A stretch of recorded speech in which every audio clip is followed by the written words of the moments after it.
Welcome to the Marvel Alliance podcast, where we cover anything and everything to do with the Marvel Universe. In the comics, TV, and movies, we will go from Earth 616 to the Mojoverse to the TVA in order to bring the Marvel Universe right to you. I'm the man without fear, Chris. I'm your friendly neighborhood Brent. Alliance Assemble. Assemble. Volume 196. I am back. I'm back Yes. in my home, and it was a nice visit with my in-laws in Florida. Good. Not as warm as I was hoping. You got this lovely thing called El Nino that's going to be affecting them all winter, so it's going to be a lot cooler down there. And older retired folks not getting their warm weather, it's a lot of grumbling. So I'm sure it is. but I'm happy to be back. Thank you, David. Did a great job. I appreciate you stepping in. I know it's a tough job, and you definitely fill it quite well, my friend. So thank you again for doing that. And Merry belated Christmas, Brent. Yes, and Merry Christmas, and of course, Happy Holidays in general to you as well. And do you have a good Christmas with the family? I did. I can't really complain too much. We saw a lot of family, saw some people who were out of town and or from out of town who were able to make it in town, and saw, let's see, like some of my wife's grandma, my sister-in-law, her husband, and their almost 2-year-old was in town, and so yeah, it was good. What about you? Yeah, no, good. It was nice once we got home. At that point, good time with the in-laws down there, and then came home, had good, nice, calm Christmas, and have a lot to get together the next couple of days, including my best friend who I haven't seen in a couple of years, like pretty much even a couple of years before COVID. He's coming into town to visit his family, so I'll Wow, be seeing him next week. that's awesome. And I noticed this for those who look at the video. I have shaved my beard, and Brent is looking like he's growing his out. I mean, it's all where you hit me in the cycle. I Yeah, only shave every 3 or 4 weeks. Like yeah. it's not that often. There was somebody at work who asked me about it one time, and I'm like, the other people around are like, have you never, like, he does this all the time. Like, I'm lazy with it. Call it what Yeah, it is. I'm I lazy with it. So I do the no shave November, and I usually carry it on for one more month, and then when I get the next haircut in December, my mother-in-law is a former hairdresser, so it's just like, all right, cut my hair, I'm gonna shave my beard. So boom, Mhm. all gone. I actually said to my wife last night, I'm gonna shave tomorrow, meaning today. Hasn't happened yet because I forgot. So There's always tomorrow. I'm on break. I'm on winter break. Man. Exactly. You're on winter break. All right. Well, we have next couple of weeks, Brent. It is nothing but shows for us. We front load the new year with a lot of good content, and then we take a little bit of a break until whatever the next thing is going to be for Marvel, whenever they want to announce it. I mean, it won't be that long, really. The next like show would be Madam Web in mid-February. So, really, Oh yeah, they're really. I mean, it's not Marvel Studios, of course, but there won't be that long of a break between. I mean, you're looking at about a month between Echo that's true. and Madam Web. I That's mean, I'm not bad. enjoying it. Don't get me wrong. It was just one of those things like, man, we got 3 weeks of constant like boom, boom, boom, boom, boom. So I, yeah. So I'm not worried about it. no, It's different. It's fun. I'm digging it. So yeah, let's let's get to let's it. get into it because we had a lot to talk about with it. So let's get those lovely network plugs out of the way. We are part of the Geek Ultimate Alliance network with 7 shows covering the wide range of geek and nerdom. To see the full schedule, check out the show notes below and subscribe to the Geek Ultimate Alliance network on Twitter at GUA Pod Network so you know when all the shows drop. And we also have a Patreon, so if you want to throw a couple of shekels our way, we've got 2 tiers. Like $1 tiers or tip jar to say, hey, you think we're doing a good job? And then we've got our $5 tier with ad-free episodes, early access episodes, and Patreon-exclusive shows, including our show, We Can Watch This All Day, the Marvel Alliance Infinity Saga Rewatch. We now have concluded that show with the 24th episode that dropped on Christmas Day. And what was that, Brent?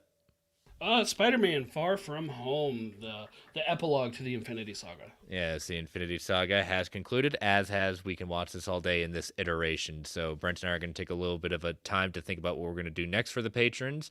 But a lot of back content out there. DC Alliance guys doing their DC through the years. We've got a lot of back content from Katie doing her comic book Star Wars canon. We've got Clay doing the Marvel Snap reviews at that point. So a lot of great content. We want to thank our patrons. We can't do this without your support.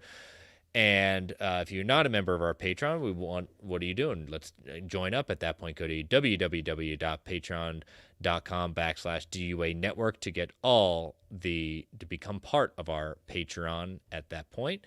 And last but certainly not least, we want to thank our official sponsor, or organicpricebooks.com for omnibus hardcover collected edition needs. JP and the crew at OPB have got it going on with excellent customer service, immaculate packaging, ships around the world. And as I pull up the screen real quick, we've got some new final orders from new pre-orders going live as I pull up the specific Marvel stuff. Kind of a bigger month for Marvel, as I pointed out to you. Mystic Omnibus. And what was that lovely time in Marvel? Yeah, Mystic. It's funny because it's originally from CrossGen Comics. But if you've never read it, absolutely do it. And the Sigil one's out there already. So Yes, it is. It is out in the wild. There were 4 books when CrossGen Comics started, and those were 2 of them. So yep. So definitely gets my highest of recommendations. If they continue to sell well, the other 2 should be coming shortly at that point. Yeah, and if you've never read it, it really is worth your time. Yep, a little bit of stuff. Something that I am very much excited about. Star Wars Legends, Tales of the Jedi Omnibus coming into print for the very first time. I absolutely adore those stories. The original Tales of the Jedi series. The X Factor, the original X-Men, getting its first omnibus ever at that point. JMS Spider-Man Volume 2 getting another reprint coming back into print. And a very unfortunate event for Daredevil, Shadowland.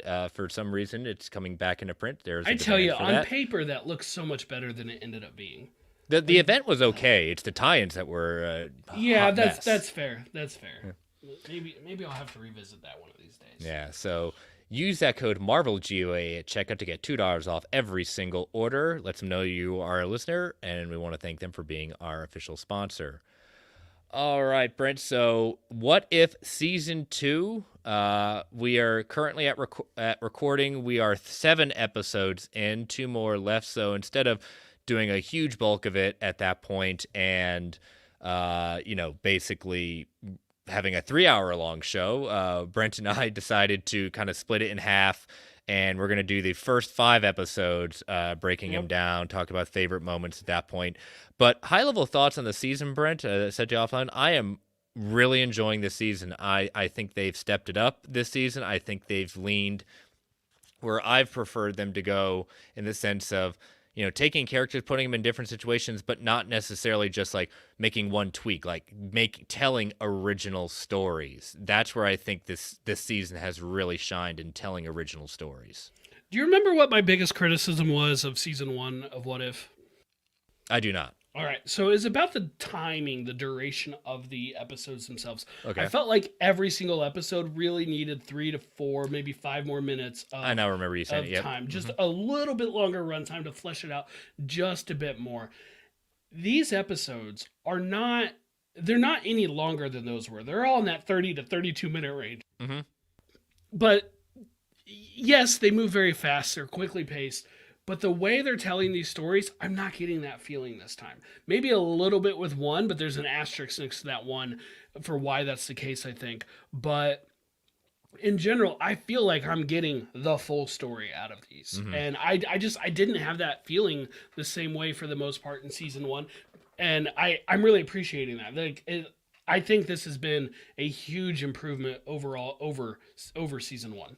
Yeah, I mean, it's winning over people that weren't fans of season 1 at that point, and they're really kind of saying like, yeah, this is a big swing and a big home run for them so far. With only right now 2 more episodes to go, and these are probably coming up my most anticipated episodes I've been looking forward to when they're going up, which we will go into next week. But let us get into it. So the first episode that dropped last Friday was What If Nebula Joined the Nova Corps? So right off the bat, I'm a huge fan of the Blade Runner franchise and the film noir. This is the combination of both of them very easily, and it has that very dark, rainy, a city full of crime. I love the line where Nebula goes, "It's Xander. All we got are problems." Mm-hmm. I really appreciated it when she's like, something like those idiots are out looking for the murder weapon, but I'm looking for the victim's weapon. And because of course our victim, is Yondu, and what's his weapon? It's the arrow, right? And not just that, but it was awesome how she got the arrow, where she played back a recording of him doing the whistle. It's like the arrow is really smart, but apparently not smart enough to tell the difference between a live Yondu and a recording of him. But regardless, very cool moment. It is at that point. And we're going to see this throughout the next episode and throughout the whole series. Is like the stars, even some of the supporting actors coming back and reprising their roles in the voice, including Garth and Saul comes by to collect the body and is voiced by the same actor from Guardians of the Galaxy Volume 1. So many of them are back. Not all of them. There's been a couple different ones, but in general, a lot of cast members are people I did not expect to come back are back. In fact, I'll tell you, I started skipping the opening credits, which I don't normally do for a Marvel Studio thing. They've been revealing a little too much with who's in it. Right. Like, I'm watching the first one, the Watcher time, space, etc., blah, blah, blah. And I'm naturally just reading the names as they come up, and I see Jude Law. And I'm like, Jude Law's back for this? Yeah. Like, seriously? Like, okay, great. Yes, Marvel character. He was an actor in one of the projects, and Captain Marvel, of course.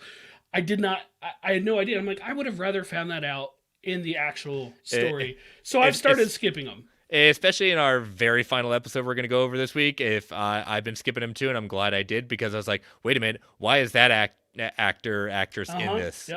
Yep. So, but I like when we get, I love how they've been doing this throughout pretty much every single episode of the seasons, like the backstory on how we got to this timeline. So we see in this timeline, Ronan betrayed Thanos before he got the Power Stone. He also killed Gamora too.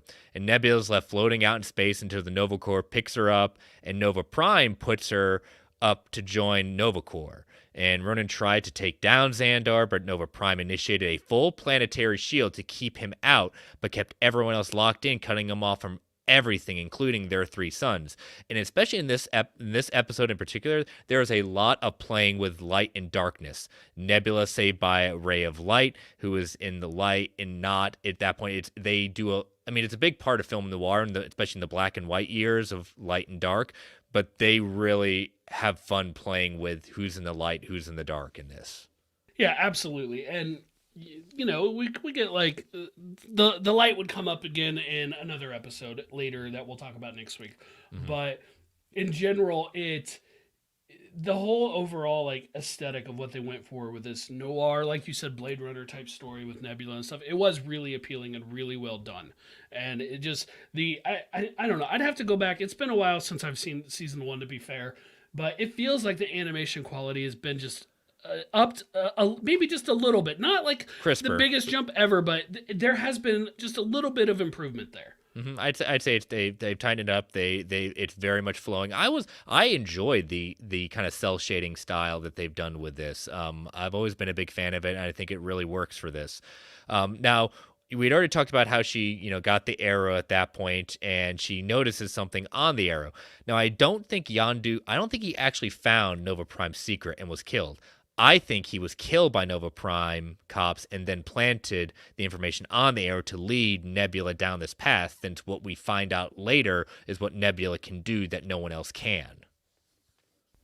Yeah, I could see that. And it feels like if Yondu had suspected Nova Prime of anything, that he probably would have gone to Nebula at this point. Like, she made a point of saying, like, we had our issues, but he was a good person overall. Like, he was a good egg or something like that. Like, yeah. I feel like they would have worked together in that situation. Yeah, so when Nebula speaks to Nova Prime, she asks her to go to a secure channel, and it goes red and darker. So again, playing with light again at this point. So this right here is where I suspected Nova Prime wasn't on the up and up, because being a fan of film noirs, there's always a conspiracy that usually goes all the way to the top person. And so when I started sensing that she wanted to go just talking between her, saying, oh, bend the rules a little bit, you can do this, just do what you need to do to get to the bottom of this. It's just like, I'm not trusting you right now, Nova Prime. Yeah, it did seem a little, I guess, a little suspect. And, you try and remember, like, they're not playing the exact same version of the character that we saw in the live action movie. So there's going to be some differences. But it seemed like a pretty big departure, which again is perfectly plausible. It just felt like a big departure. So I don't know if I suspected at this point, but I did kind of like double take it. Like, I was like, wait, what? Do anything you have to do? Like, it did seem to kind of just, raise an eyebrow, if you will. Yeah, especially like as we see, Nebula is a very big rule follower in this. Like, she's she'll bend the rules, but she's not necessarily going to be violating huge things unless it's, you know, approved. So Nebula goes to kind of a casino, and which is usually a trope of film noirs to get information. And in the casino, we see a lot of familiar faces. We see Meek cutting up food. We see Korg as a bartender, Drax getting mad at a slot machine, and Groot getting having some good luck at the craps tables. Yeah, a fun interaction to see. Like one thing that this season of What If has really excelled at has been giving us fun interactions between different characters that we don't normally get to see. Again, Nebula and Nova Prime is an example of that. What we would find out is going to be Howard the Duck, the big guy, with Groot, with Korg, with me. Like that's a fun pairing of characters. Yeah, and Howard the Duck is again voiced by Seth Green, and he owns the casino. So he's come a long way in this particular universe.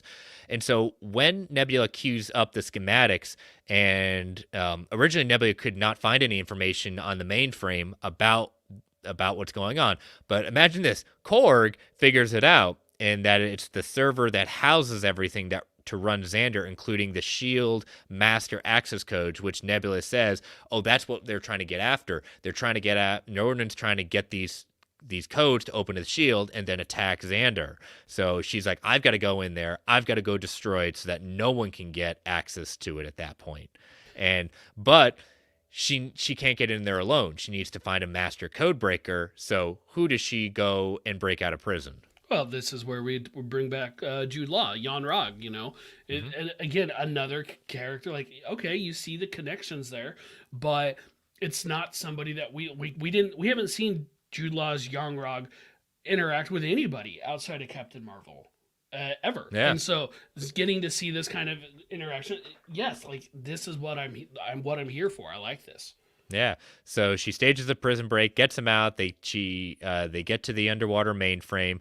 And so when Nebula hacks into the mainframe, because she's an Omega class cybernetic organism, but as she tries to take away the shield codes to prevent Ronan from getting them, Jan Rog betrays her, and then she wakes up and it's revealed that Nova Prime, as I suspected, was the main villain who wanted to make a deal with Ronan. And that, I mean, even though I suspect it, it still was kind of surprising that they went that level. I mean, it is, but at this point, the only question I really feel like is like, did she really go so far in the 5 years? Like the shield protecting them is supposed to be for 50 years. She knew that wasn't a secret, and Nova Prime still enacted the shield. 5 years later, she's ready to call it quits. I'm like, come on, you're better than that. Well, at least I thought she was. Apparently not. Yeah, not so much. I mean, it's one of those things like, man, I love Glenn Close in this role, but it's just I remember Glenn Close being in some of the roles like Fatal Attraction. It's like, oh no, she can go crazy very, very quick at that point and do it well. So after the Nova Corps cops beat her up and she's left wandering through the streets, she heads back to the casino to get herself repaired. She puts on Yondu's fin and on her head, and Korg, Meek, and Groot, and Howard the Duck, they form the new Guardians of the Galaxy team. And they get a nice little team pose, and Korg gets a line and says, all right, we look cool. And later he says, are we allowed to do this? And it's literally it's pretty morally gray with guns and all, he says. So little funny line with Korg. Korg's got a lot of play this season so far. He has. He's shown up a couple times, and I'm here for it. I like that Taika Waititi is still voicing him. I like Korg. I think Korg is funny. He's had some funny stuff going on. In this show, he had a paper rock scissors joke, and it's not the only one he'll make this season. But in general, I'm here for it. Mm-hmm. And so Ronan is waiting outside the shield. Don't know how long he's been waiting outside the shield. Just sitting there for these 5 years, never moving. But the team is able to infiltrate Nova headquarters. Groot and Korg do a good job taking people down. Nebula reveals that she knew all along that Jan Rog was going to betray her, and that Nova Prime was bad because she told her to break the law in order to find the answers. And so Nova Prime tries to escape, but later falls to her death, symbolizing the Nova Corps' fall from grace. And I love that, again, what I loved again about this episode, it was a completely original story. There was nothing this was based off of except taking characters and ideas and just changing it up a little bit. Again, this is where I think my favorite episodes are going to be, is not just a simple, let's just flip the script a little bit. Take these characters and make original stories out of them. It shows they can do it, and they do it so well. And I don't mind if they're going to take it, like make it an homage to Blade Runner film noirs. That's still something different we haven't seen in the MCU. So Yeah, and that's great because it's not the only homage to a previous movie that's going to come up in this episode. But regardless, I agree with you. Now there is one that is more of the just flip who's in it that I really really liked, but overall, taken as a collective, yes, give me the characters in crazy and weird situations versus just saying, that was a good episode, but just to use it as an example, what if T'Challa was Star-Lord?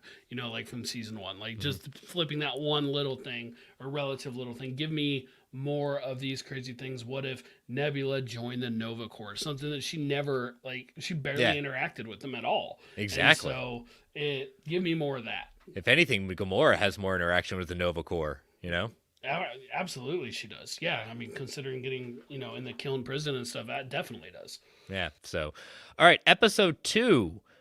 This one, when I saw the title of the episode, I said, okay, this one intrigues me just on the title alone. What if Peter Quill attacked Earth's mightiest heroes? So this episode opens with Haley Atwell voicing again, who is not as Captain Carter, but she is serving as Director of S.H.I.E.L.D. in 1988, which is a year prior from the scene we see in Ant-Man at that point. So she is the Director of S.H.I.E.L.D. We see a ship crash land in front of Grand Central Station in the same spot the Avengers circled up. And now in the spaceship, it's Peter Quill, who in this universe was still abducted by Yondu, but this time Yondu actually did his job and delivered him to Ego, the Living Planet. He's in the same clothes as he was when he was abducted in Guardians of the Galaxy Volume 1. And now when Peter meets Ego, he takes away and destroys his Walkman that has all his favorite music on it. Now, this collection of songs is what kept Peter in touch with his humanity in the mainline MCU. And so when Yondu destroys it, he basically has severed him from anything that makes him kind of a human being. And it was a way for Ego to manipulate him into becoming his living weapon. So I thought that was a nice little twist they did. Yeah, absolutely. And it kind of just shows how heartless Ego really is. He could not care less about any connections to Earth or to Peter's mom. None of that. I mean, obviously, because we know what Ego did both in this episode and in the main show, where Ego is the cause of Peter's mom's death, or in the main movies, but just, man, heartless. Oh, you don't need this anymore. Crunch it and throw out the pieces or whatever. Turn him into showing him his magic. And so then we see flashes to a big room at that point, and the text says Project Pegasus, S.H.I.E.L.D. Western Headquarters. And so in the 1980s, this was the collaboration between S.H.I.E.L.D., NASA, and the Air Force to study the Tesseract.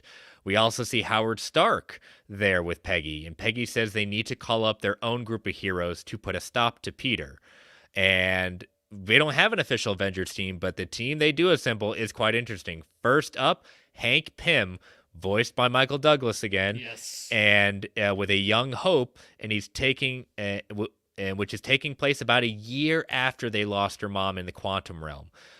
Howard actually keeps calling, and Hank refuses to answer because he's just recently quit over the whole thing. And when he does pick up, he does only to tell him off, but Howard says, turn on the TV.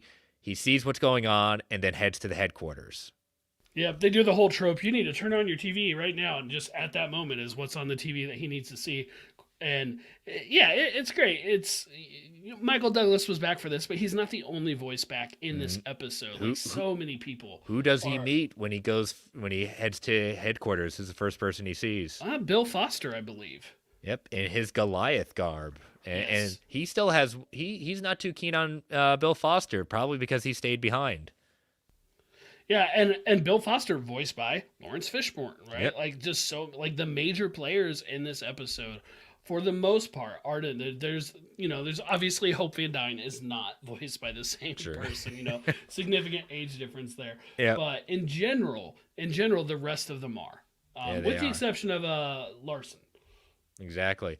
So then King T'Chaka arrives, who at this time is serving both as King of Wakanda and the Black Panther. Howard comes up and says T'Chaka's father was a big help in the war, and T'Chaka says he knows that he lent some of the vibranium to use, and Howard says they did and made a shield with it, but it got lost in the Arctic. This is the first, I think this is our first official confirmation that the vibranium that Howard Stark and the U.S. government had was properly given. Given to them. Yeah, instead of stolen or acquired illegally, which is Assuming it stolen. was the Yeah. same way, which it probably was. Yeah.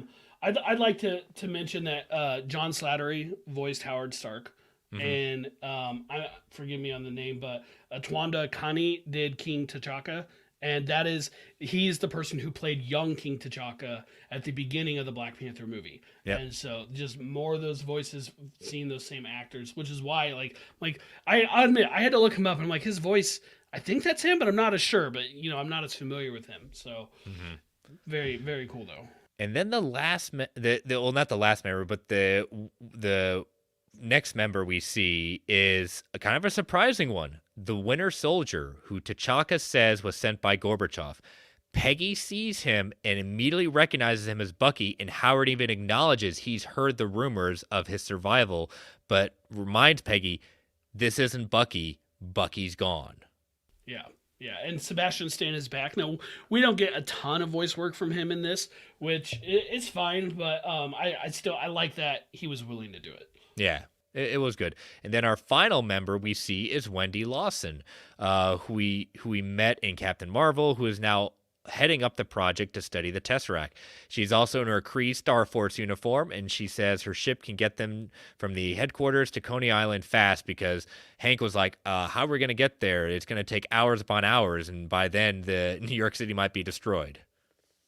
Right, but she's got some Kree tech on her. She's even got that. They're like, "Oh, your suit doesn't look like it's Air Force." She goes, "No, it's Star Force." Yeah, Like better. she's got that Kree tech going on for her. So when they arrive to Coney Island, she calls T'Chaka that Shield knows that Wakanda is masquerading as a third world country at that point. So at that point, again, even though it's a different universe, Shield's known the truth about Wakanda. So it makes me Mhm. also think that Shield in our timeline probably also knew the truth behind Wakanda as well. Yeah, I think that's likely considering nobody really seemed surprised at the events of Captain America: Civil War when T'Challa ended up being the Black Panther. Like nobody was surprised at that.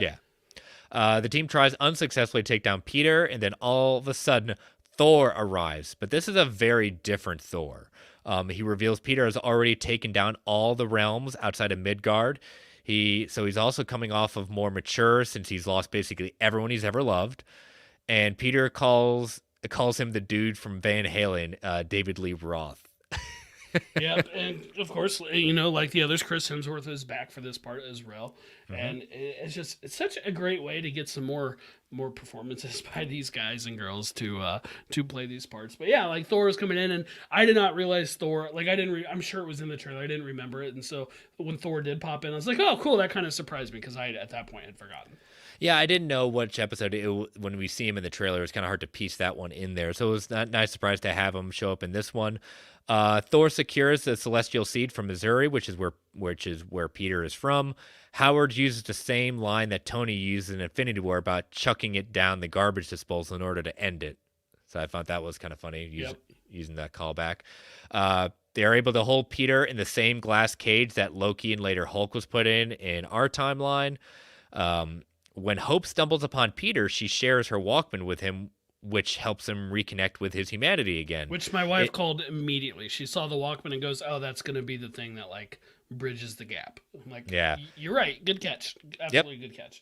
And it was also very sweet to see them bond over both losing their moms. And both of them left behind their Walkmans with the music for them to hold on to. And I that was a nice kind of connection there, too, that not only losing their moms, but their moms left their music behind.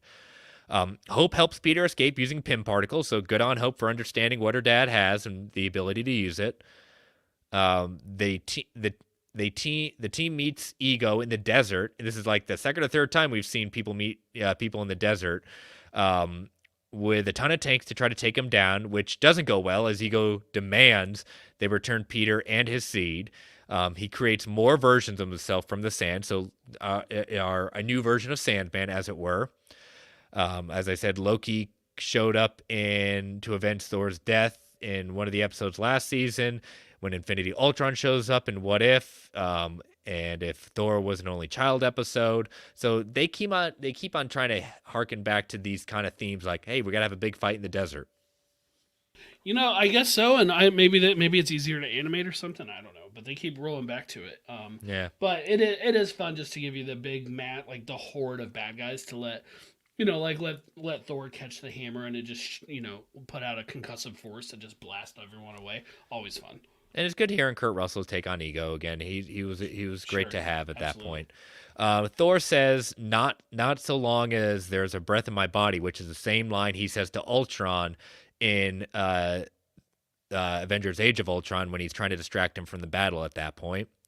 Hank goes to find Peter at his mom's gravesite while the Winter Soldier is being tasked to kill Peter by his Russian handlers. Howard then intercepts that and tries to talk Bucky down from listening to his handler, and he tells Howard, who keeps calling him Bucky, that there is no me because he's under severe mind control. But he's able to get through. Winter Soldier does not take the shot, and Hank is able to get to Peter, and together they shrink down and to enter Ego's mind. And the conversation Ego and Peter has is very similar to what they have in Volume 2, where Ego basically tells Peter that Peter that is the mortal in him, and in time he learned to like avoid it at that point, stop talking like a human being. And Peter has the same reaction when he finds out Ego killed his mom by placing a tumor in her head. It's these nice little things in just different places where they have it. And Peter basically says, "You kill my mom, you're done. I'm taking you down." Yeah, and this young Peter has a much better control of his powers, it seems, than the older Peter, who Yep. basically lived as a mortal, if you will, like for his whole life does. And so he was able to make pretty short work. Granted, he had the help of the seedling, but short work of Ego. Yeah. So like you said, able to defeat them at that point. Wendy Lawson gives Goose to Peter and Hope to hold on to, and Peter says he's more of a dog person, so maybe why he attaches himself a little more to Cosmo.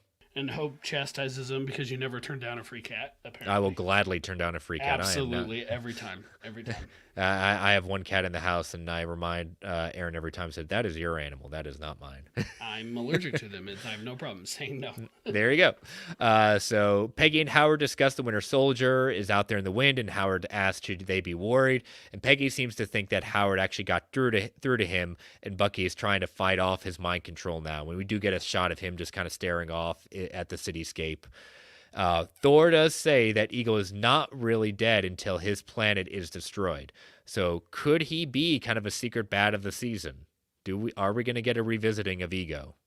I think it's plausible. The difference there is if they wanted to repeat season 1, you'd end up pulling like one or two people from every episode, like one, like your Nebula variant and Thor from this world and whoever. And I just don't feel like they're going that route again. But they've brought up the Guardians of the Multiverse a couple times, Yep. like as reminding you who people were. And so maybe, I mean, I definitely wouldn't rule it out. Yeah, we'll have to see. So, all right, we're going to take our first ad break before we continue on with the episode breakdown. So, listeners, as you know, these ads help keep the lights on the Geek Ultimate Alliance network. We don't get to choose what ads come on, and they can be a bit loud, so give it a 3 count before they come on. 3, 2, 1. We'll be right back.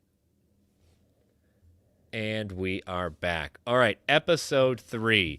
The Christmas Eve episode. I didn't know if it was going to be on Christmas Eve or Christmas Day, but once you saw the episode, it made sense when they drop it on Christmas Eve.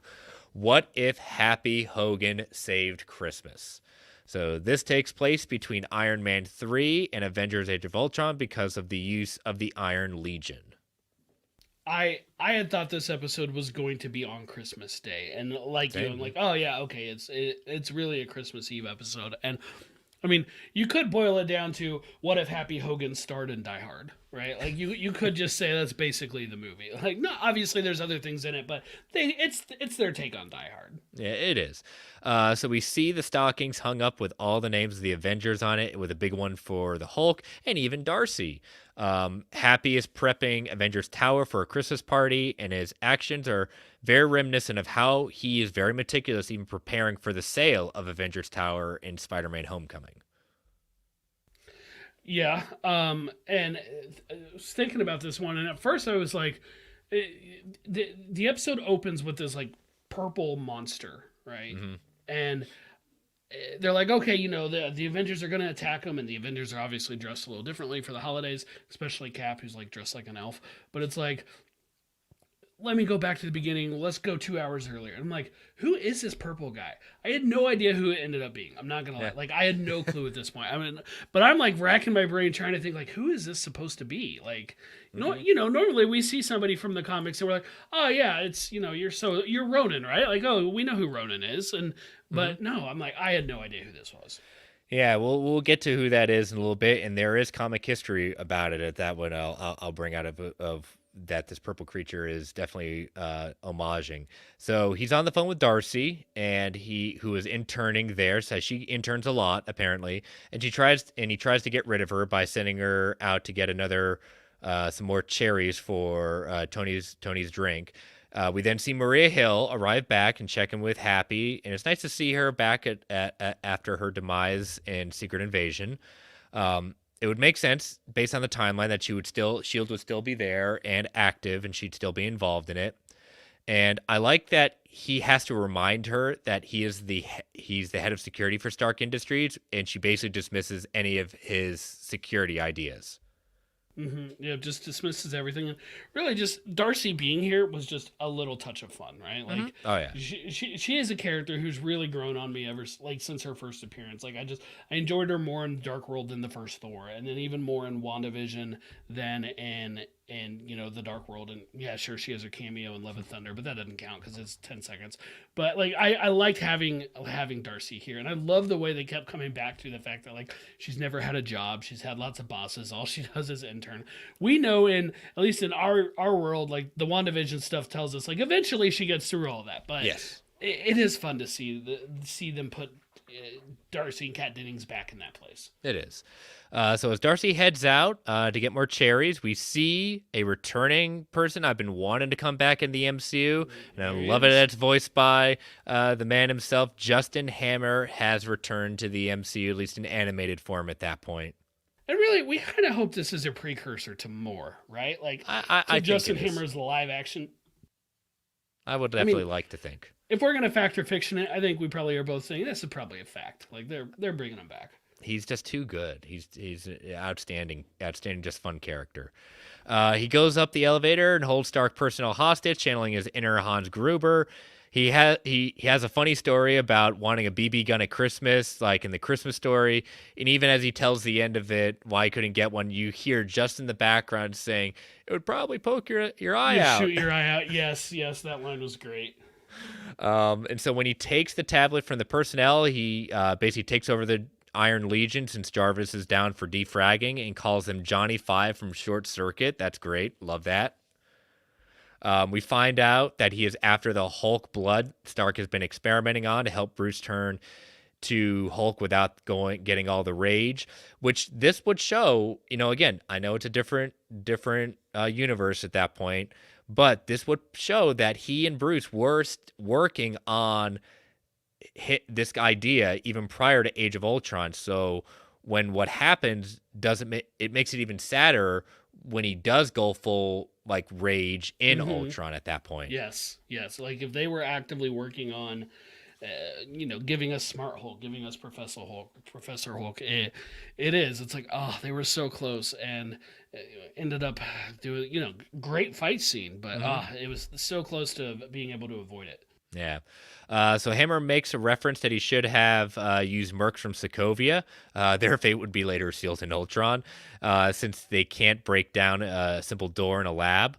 We do see Happy trying to get the blood crawling through the air duct like in Die Hard. While he's up up in Tony's main, while Justin Hammer's up in Tony's main room trying to drink, he refers to himself as Tony's worst enemy, which I think is rather laughable.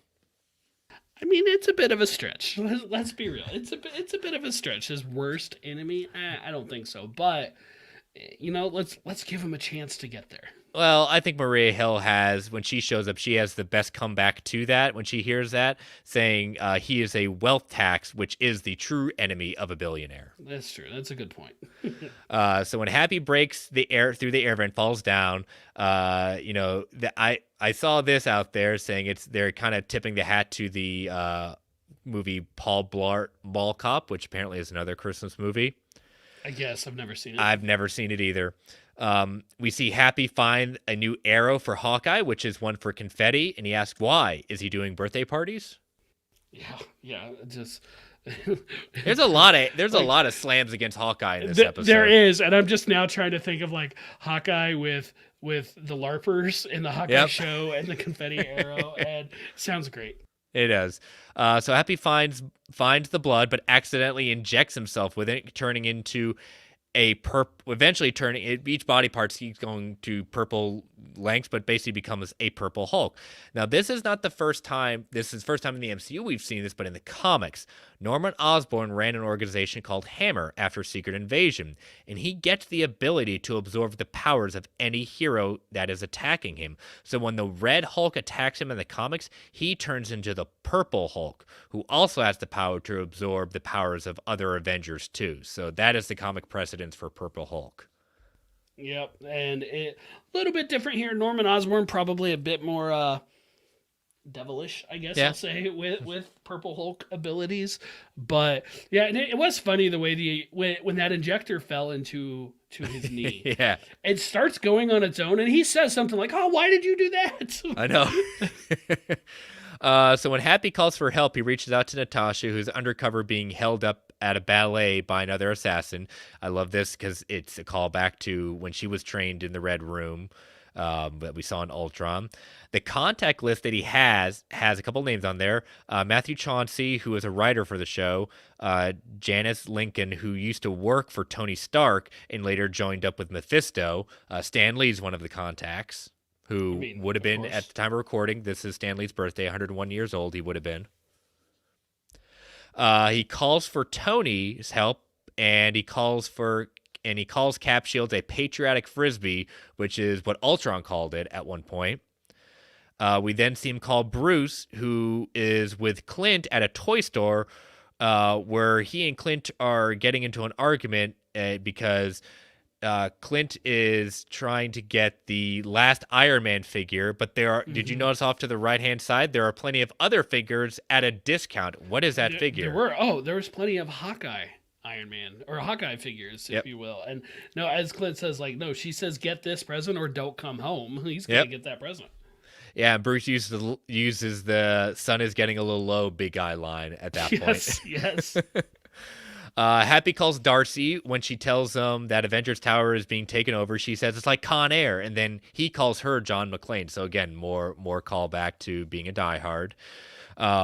Then she asks if he's going to asking her if she's going to be his Reginald V. Johnson, who was the actor playing the cop in Die Hard. Of course. Yeah. Carl Winslow. That's how I first knew him. Yep, and then absolutely. See, wait a minute, that's Carl Winslow.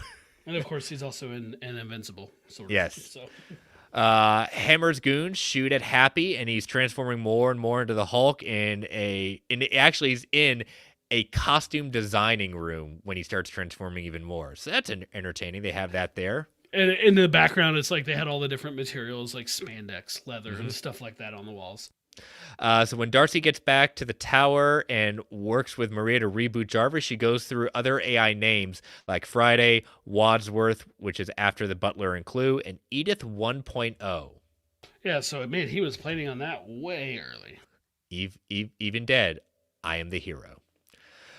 So when Happy goes full Hulk, he says he's taking the elevator, and you know why? Because he was denied. Hulk was denied the elevator, as we saw in Endgame. Hammer sees that Tony got Steve Iron Man socks for Christmas, and he makes a statement that saying, "Oh, the press is all wrong about them because they really don't get They along if don't he's like giving them each other. socks." Yeah. Happy's able to fight off the Iron Legion easily in the same place where Ultron comes alive in Age of Ultron. Hammer calls Happy Hulk Hogan just because it's low hanging fruit, I think. It kind of was on the nose, but I'm glad they did it. I'm glad they made the I'll joke. take it. It's fun. Um, Absolutely. so Hammer calls the Hulkbuster. Calls in the Hulkbuster, and they have a very similar fight to what happened in Ultron, including him like trying to beat him in the head, like Tony saying, "Go to sleep, go to sleep, go to sleep, go to sleep." Yep, exact same move that from Age of Ultron. Yep. As the Avengers come in, it is very similar to how they arrive in the opening, the slow opening on the side, kind of jumping in at that point. Bruce is there, but not hulked up. He's wearing a Christmas sweater that says chemistry. So love that on the nose there. No, gotta go with it.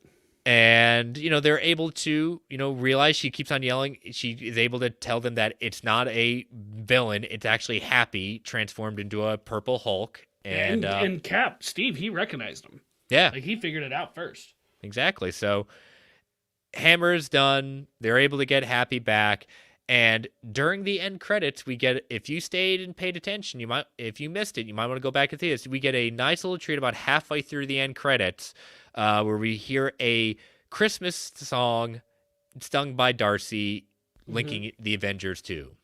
Yep, pretty much. Yeah. So yeah, a fun episode. I know this started a debate between myself and Clay, saying this solidifies it that Die Hard is a Christmas movie. I said my assessment to him, that's like, no, they're trying to make it seem like a Die Hard is a Christmas movie, but I don't think this is going to convince the people that Die Hard is a Christmas movie. In the title alone, yes, this is a Christmas Die Hard story because it says Happy Hogan saves Christmas. Right. This is a Christmas story. No debate about it. But I'm not getting into that debate. No, we're not. I just wanted to acknowledge it. We had a fun back and forth. Oh, about other than I don't think Marvel gets to say if Die Hard is a Christmas story or not. I'm gonna go ahead and put that out there. I think that is a fair point. So, all right. So, episode 4. What if Iron Man crashed into the Grand Masters? So this was the infamous episode that was supposed to be in season 1, but they were not done with the animatics for it. So they delayed it, and now it is in this season. This is the one we called the Gamora episode. If you go back to our what if conversations last year or 2 years ago, I guess, this was the Gamora episode. Was it really though? Yeah, this is Gamora's in the episode, but I think Tony Stark is very much, even the title says it, this is a very Tony-centric episode at that point. Gamora just happens to be alone. Yeah. This is an Iron Man episode. Yeah. The Watcher even says, like, the story of Gamora becoming the hero of her story begins in someone else's. So, to be fair, the Watcher did say, like, becoming the hero of her story, it begins in someone else's story. So I know people are calling sour grapes, but the Watcher kind of set us up for this. They said it. In my opinion, it's a little bit of a cop out, and I feel like they should have. I feel like if this is supposed to be the story that leads us into her joining the Guardians of the Multiverse, she should not have been a supporting player in it. Tony Stark should have been the supporting player in her story. I would agree. So it starts off with how Tony got the nuclear missile into the wormhole, and destroying the Chitauri. But in the first Avengers movie, he's able to make it through last minute. But in this reality, the wormhole closes before he could go home. Now, there were rumors in 2012 that Tony was going to remain in space and then join the Guardians of the Galaxy, much like he did in the comics. He is voiced by Mike Wingard again, who voiced him in Earth's Mightiest Heroes and season 1 of What If. So I think he does a very good job as Tony Stark. And I know kind of in Earth's Mightiest Heroes, it wasn't as Robert Downey Jr. as he is doing now, but I think he's done such a good job trying to channel that Robert Downey kind of cadence in this season. I mean, he is there to effectively mimic what Downey Jr. is doing. Yeah. And kind of like Steve Rogers, it's not the exact same, but it is close enough that I'm going to give him a pass on that. I will. I think there are others I have a little bit, it's serviceable, but I think this one was pretty spot on in my opinion. So the wormhole closes with Tony still in it, and he recreates kind of the same effect that Thor went through in Ragnarok and crashes into the palace of the Grand Master on Sakaar, voiced by the illustrious Jeff Goldblum again. Jeff Goldblum is back. Just surprised that I don't know why. I just feel like I'm kind of surprised he was willing to do it. But you I know am what? not. I think he loves this character a lot. He must because he's willing to come back and play ball, and he does a great job. Yeah. Let's be real. He gives Tony a new name, Mr. Metal Mojo Man, Yep. much like he gave Thor. Mojo, I love we get a little X-Men reference. Mojo from the X-Men is very much like the Grand Master. Very similar there, running their games and stuff. Who knows? Maybe someday the Grandmaster and Mojo will meet. Ooh, that'd be fun. It would be something. Yes. The palace looks like it. It almost looks like, again, when you look at the palace, I had to freeze it a couple of times because I'm convinced there's a Khonshu skull is on there on the palace. Did he visit and try to compete? And if that is true, if that is supposed to be Khonshu, I need to see that What If episode. Yeah, now show me that. That's a good what if episode. What if Khonshu went to Sakaar? Yes, Yeah, please. and competed in the contest of champions. Yes. Yes. Rachel House returns to play Topaz with her melting stick. Tony is very surprised to find out that the Battle of New York Earth occurred days ago because time works differently, and Tony is happy to see that Pepper is alive and that he put his party days behind him. Sakaar is very much channeling. Again, they did it in Ragnarok, but I want to call it out here. Sakaar is very much homaging Jack Kirby's kind of styles, especially with the celestial beings there. It feels like it for sure. Like there's definitely some tribute to him for sure. So Tony is a guest of the Grand Master as they watch a chariot race, which Tony says, "No, These are not chariots. These are This is NASCAR. This is race cars." Yeah, you've made like space NASCAR. Yeah. Before it begins, it has him in a hologram saying, "It's my birthday," which I love that. Yeah, and kind of a little bit of a throwback to Thor Ragnarok when you hear that in the ship. Yep, in the ship. This is the contest that he has created before the Contest of Champions in Ragnarok.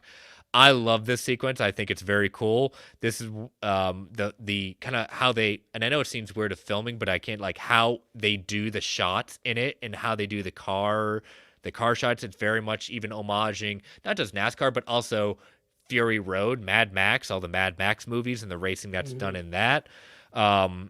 This is where we meet Valkyrie as one of the racers. And they have a big jet engine car that basically sucks in all the destroyed cars, which I thought was kind of cool. And they throw hamsters at Valkyrie instead of food because there's a food shortage, and that would be bad optics. And I think, So listen, wait a random. minute. The Grandmasters are worried about the optics of throwing food. So random, but it got a laugh out of me. I'm not gonna lie. Yeah. The champion right now is a giant elephant that Korg calls Fluffy. Yes, reasons. Korg's like, "Oh, Snuffy, there you are," and it just, I don't know, but Korg, Korg is Korg, so I'm here for him. Like I love Korg. I think he's great. I know he's kind of a polarizing character. I'm on the side that likes him. I enjoy Korg as well.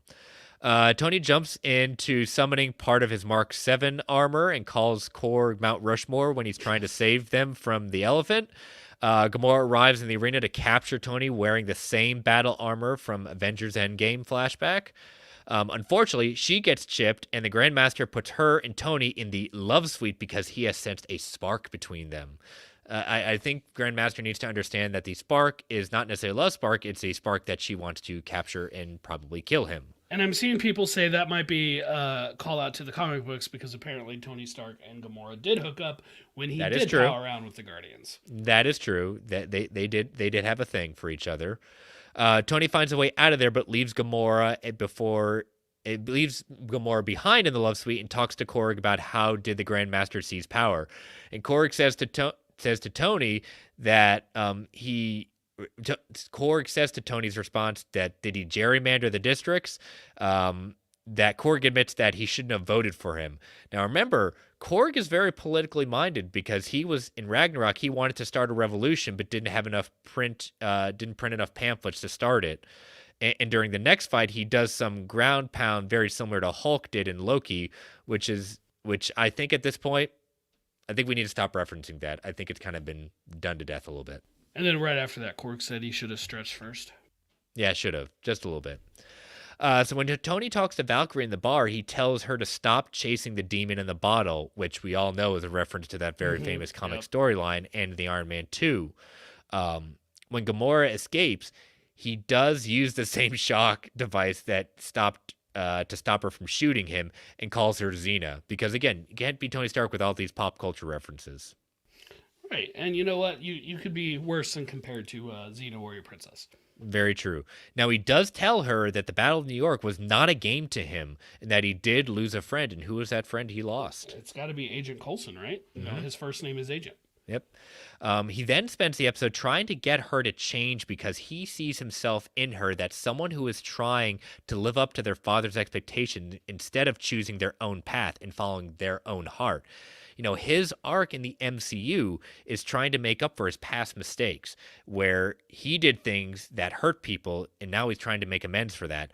You know, Korg says, you're really going to risk everything for a bunch of strangers on an alien junk planet. And Tony says, yeah, that's what I do. I am Iron Man. I am Iron Man. That's what he does. Yeah, he's learning, you know. Despite what Steve may say, he is the guy to lay down on the wire. Yeah. He says that the Grandmaster used him. Korg says the Grandmaster used him as a paperweight and made him sit on paper, which is his nemesis. I mean, you get it. You get it. That joke's a little bit deeper than his paper made of rock he told in the other one. But Yeah. I mean, paper, rock, scissors jokes, they get me. Yep. It's a good dad joke, right? Absolutely. All right, so when we then get Tony building a new armor, much like in Iron Man 1, and is very much, he's created a new Hulkbuster, but he won't be beating up the Hulk this time. Not so much. He's just trying to, get off of Sakaar, defeat the Grandmaster, do all of that stuff. Tony presents his ultimatum to the Grandmaster, calling him Technicolor Dreamcoat, much like they play in the movie. I love the shot during the final race where we see all the main competitors in their cockpits, then jumping out of the mouth of a Celestial. That was really cool. Yeah, that was a good one for sure. So as the race goes on, Tony's able to talk to Gamora to give her a pep talk about he's had similar daddy issues and to get her to realize that she is just a puppet of Thanos. He says his dad was not an Atticus Finch. So reference to Kill a Mockingbird. Yeah. Then this is what I love. I love this scene where he transforms into a very awesome race car, and the wheels are arc reactors, and he channels his love of cars we know he has from Iron Man 1 and 2. And I love it when he transforms back into Hulkbuster and says, I want that Transformer. I want that figure. The car, that was really cool. Like when that happened, I feel like I should have expected it, but I didn't. I would love a Mario Kart MCU kart racing game like this. Like this would be cool. Yes, I'm here for that. Yeah. Yes, Sakaar Racing or whatever. Sakaar Yes. Chariot Racing, obviously. Yes, Sakaar Chariot Racing. Yes, exactly. Tony wins, and the Grandmaster tries to cheat, saying it was a tie, and therefore he decides who wins. And he steps on the melty stick and then starts to melt, saying, I'm melting. Oh, what a world. And then but as he's starting to melt even further, he says, ooh, I kind of like this. So Grandmaster is kind of a freaky little guy. I mean, yes, I think we knew that already, but it just reaffirmed. Yeah. So Valkyrie is then elected to lead Sakaar, much like she was elected to lead New Asgard. And then at the end, when Tony wants to go home, Gamora says, nope, I've got to take you to do my business at that point, and stands in front of Thanos, but he is a distraction, and she leaps at Thanos, and Tony tosses her as a melty stick, which she puts to Thanos' chest, but we are not sure if it worked, but we at least know at some point it worked because we do see them continue on into, what we get Gamora in the final episode of season 1. I think it's a callback to when Thor hit Thanos in the chest instead of going for the head. Yeah, kind of. And it's just, well, one, Gamora had his armor in the Guardians of the Yeah. Multiverse episode. So like it shouldn't have melted. But I gotta cry foul on this part. It was cool that Josh Brolin came back for it, but it's like this is one where I felt like you needed to show if you're gonna do this, you're gonna take us to Thanos and have us lead into that Guardians of the Multiverse storyline. You needed to give us a couple more minutes. But you know what? That kind of checks out because this was supposed to be a season 1 episode. So Exactly. it was originally, under production with those parameters. So Yeah. well, this wasn't my favorite one. I'm like, you're a season 1 episode of What If. I liked you, but you weren't quite up to par with some of the other stuff we've been seeing. Yeah. So, all right, we're going to take our next ad break before we go over to the episode 5, our final episode of Breaking Down this evening. So, listeners, these ads help keep the lights on the Geek Ultimate Alliance Network. We don't get to choose what ads come on, and they could be a bit loud, so give you that 3 count before they come on. 3, 2, 1. We'll be right back. And we are back. All right. Final episode we'll be discussing for this week, episode 5, What If Captain Carter fought the Hydra Stomper? So this episode opens with the Battle of New York, with Captain Carter taking over the role for Steve. Carter makes a reference to how she did her throwing of the shield against 3 items to hit back, and Black Widow beating the Chitauri with her own weapon that she learned in Moscow. We also catch the Wasp taking over for the role of the Hulk in this universe. Now, she was actually supposed to be an original member of the Avengers. She was an Avenger member in the comics. She was supposed to be in the MCU version, but Kevin Feige asked Joss Whedon to replace her with Black Widow. Yeah, and I believe it said something about there was too much of her in the movie. Like they wanted it was more about her and less about the Avengers as a whole. Or so, I don't remember the exact quote. But, Yeah, I don't either. So we didn't get the Wasp until several years later. This is basically Captain Carter, the Winter Soldier, right? The first one And Black Widow. The first season was well, I'll touch on that. The first season was Captain Carter, the First Avenger. This is Captain Carter, the Winter Soldier, with Black Widow, which is funny because a lot of people have called basically the Black Widow movie the Winter Soldier Light. And so the fact that they threw them both together in this, and when I thought of that, it did give me a chuckle. Now, just to be clear, I really enjoy Black Widow, and so I enjoy the elements of that were in this, and I really like this overall. But at this point, along with others, I am wondering if there's a 3rd season, will there be a Captain Carter Civil War? I want it. I demand it. Yeah, you do. You are the Civil War champion. I demand it. So Carter uses all the similar lines that Steve uses in the first Avengers movie to direct the team taking down the Chitauri. She boosts Black Widow up to catch a ride, and instead of having Hulk smash, Carter jumps to catch the ride as well. They meet up at Avengers Tower and take down Loki. Then we get a big group of original actors taking on their parts. We get Sam Jackson, Haley Atwell, Frank Grillo, Sebastian Stan, Rachel Weisz, and another actress I will not name at this point because that was supposed to be the surprise at the end. Yep. And that one I did not see. I Good. did not see like in the credits and stuff. So that truly was a surprise for me. Good. So we then see the Watcher repairing the broken shards in the Nexus of all realities from when Infinity Ultron broke through in season 1. And he talks about how he doesn't do sequels, but basically he has a soft spot for this Captain Carter because he says there's a lot of Captain Carters out there, but this one's his favorite. And after they saved the multiverse, he placed everyone back from the Guardians of the Multiverse back in their timelines at the exact moment they're taken. And then we see an open similar to Winter Soldier, but this time Peggy is driving the car and meeting Natasha running, saying Fury has a mission for them. And that's when we flash to the Lemurian Star, where we saw at the end of last season, the end credits sequence was them discovering Black Widow saying, well, we're really here because they got word that the Hydra Stomper was there, and it's not just the Hydra Stomper, it's Steve in there as well.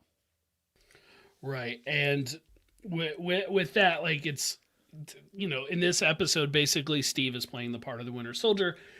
I liked it. Like this is the one that is truly just changing a little bit. Like we're taking out person A and we're putting in person B and we're telling you the same overall story. Absolutely. I think that's a very fair criticism, but man, I think they just did it so well. They just did it so well. They definitely did a good job with it. I also want to call out Peggy's suit is more in line with Steve, what he wore, the style, the coloring for what he wore in Winter Soldier, more blue and silver, not no reds to be seen on it outside of the shield. Um, the Hydra Stomper awakens and starts to attack Natasha and Captain Carter as they barely escape. His eyes turn red, which gave me Iron Giant vibes when Iron Giant loses control of his mind and he turns red to go into kill mode. The red star and the shoulder blades resemble what Bucky had on his arm as the Winter Soldier. Nat calls him RoboCop when Peggy says she has not seen that, and Natasha rags on her for that, riffing on the Notebook that Steve has to catch up on a lot of stuff. But later she mentions the carbonite joke or reference. So Yeah, she's at least seen Star Wars, which in my opinion, if you're only going to pick one, sure, go Star Wars. But I get that. RoboCop, I have a soft spot for. sure, that's fair. Flash to Nick Fury's office, and he tells her that after World War II, Bucky and Steve went on a two-man army taking down all the remaining Hydra agents and bases. I want that what if episode. Yes, I'm with you. I want that. Yes, give me that story as well. Now correct me. I might be 10 years off, but I couldn't remember, and I forgot to go back. They said Steve did die in 1953 or 63. Oh, jeez. Either one. We'll just move on from that. It's not too yeah. important. It's not overall. It doesn't matter. But yes, give me that movie or not movie. Sure, give me that movie. But give me that what if episode. So he did die, they said, but there were rumors that the Hydra Stomper was taken over by the Black Widow and Red Room as their new key assassin. Natalie, I don't know why I keep saying that. Natasha admits to knowing this, but did not want to tell Peggy because why break her heart twice? Much like what happened in Civil War with Steve knowing Bucky killed Tony's parents. Right. Very, very similar there. You got your Civil War. You got a little bit of Civil War. That's the beginning of it. That's the start of it. And we go back to it in the Winter Soldiers when we find out Bucky did kill Steve's parents or Tony's parents. I mean, but or not the beginning of the Winter Soldier, but in the Winter Soldier movie is when we find that out. Not just I now more than I wanted before. I want a What If season 3 because I think they'll do it. Yes. So Nick says they have a lead on the Stomper and the next target and advises Peggy to sit this one out. We then flash to Secretary of State, who is now Bucky Barnes, talking to the World Council about the Sokovian aid plan to make it. And he says we need to make it better in order to support all aspects of life for them. Lumlow arrives and is on the good side this time and tells Barnes that they need to get him to safety when the Stomper suddenly appears and attacks. And Peggy literally comes in at the last minute, shield up, blocking the shots that the Stomper is shooting at them. Big air fight ensues with the Stomper using moves similar that Iron Man did with fighting the Jets, as well as Hulk in the Avengers targeting them. Yeah, you mentioned Rumlow was good this time. Like, I the whole time expected when he was on screen, expected him to turn. Like, I'm just like, where's the Hail Hydra or whatever equivalent they're gonna say in this. Poor reality. Frank Grillo, he just can't be good. So Bucky confronts Steve and tries to get through to him, blocking that shot. It almost works, but then he lifts his arm and Peggy, again, right at the last moment, stops him. And Bucky said Steve would be stupid enough to do this for him.